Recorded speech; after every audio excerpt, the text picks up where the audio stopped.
access and identity, my problem today is this thing.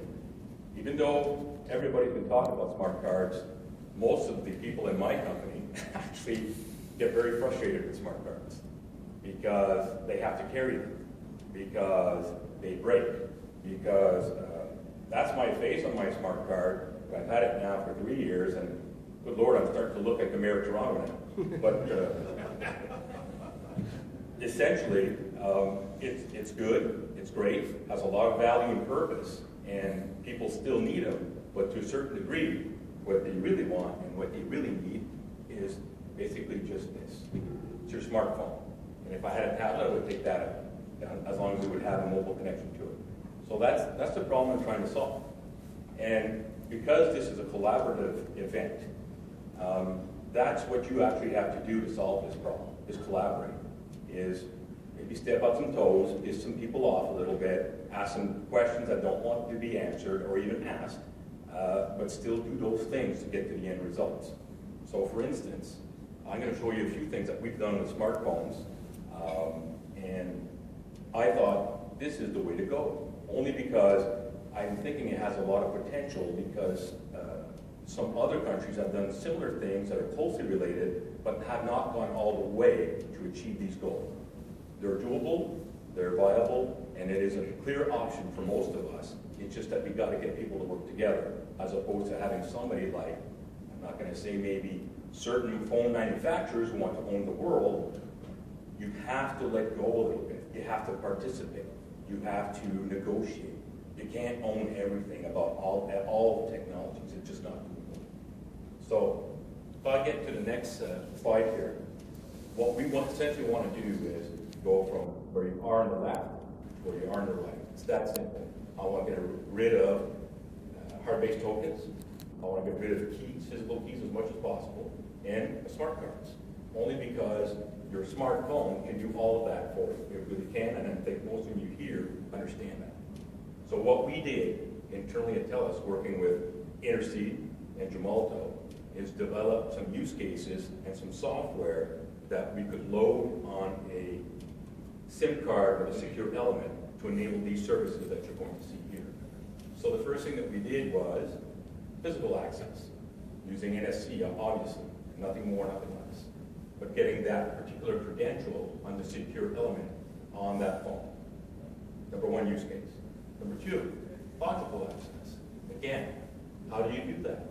You need a reader, you need NSC, you need the credential to be able to be ported on that SIM card.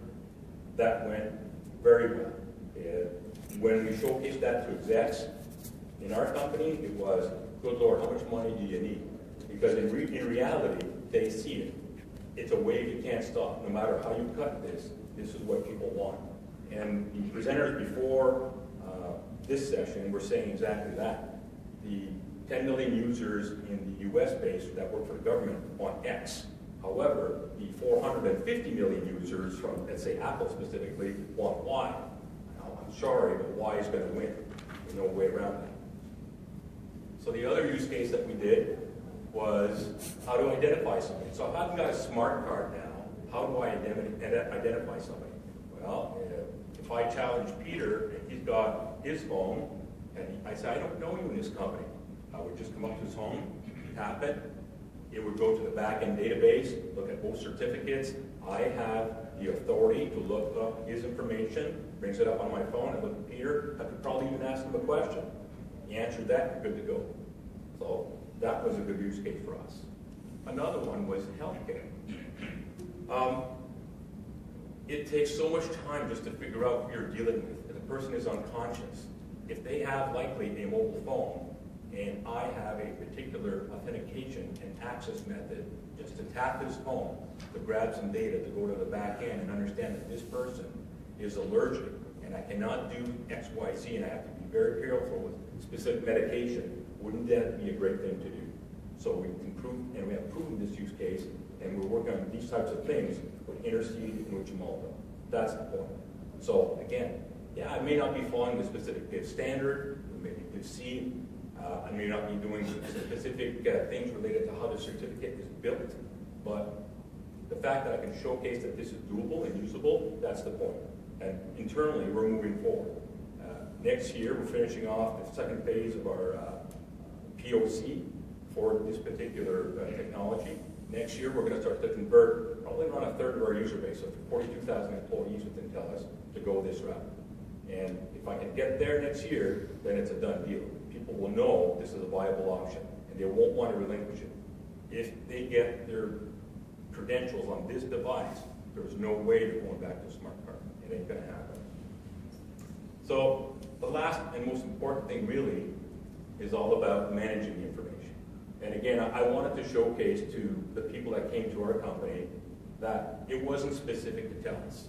So what we did is we used the TSM component from Gemalto. We even used another provider, which was Rogers, to flow all of the information to our end device so that we didn't really control anything. It really becomes about the app.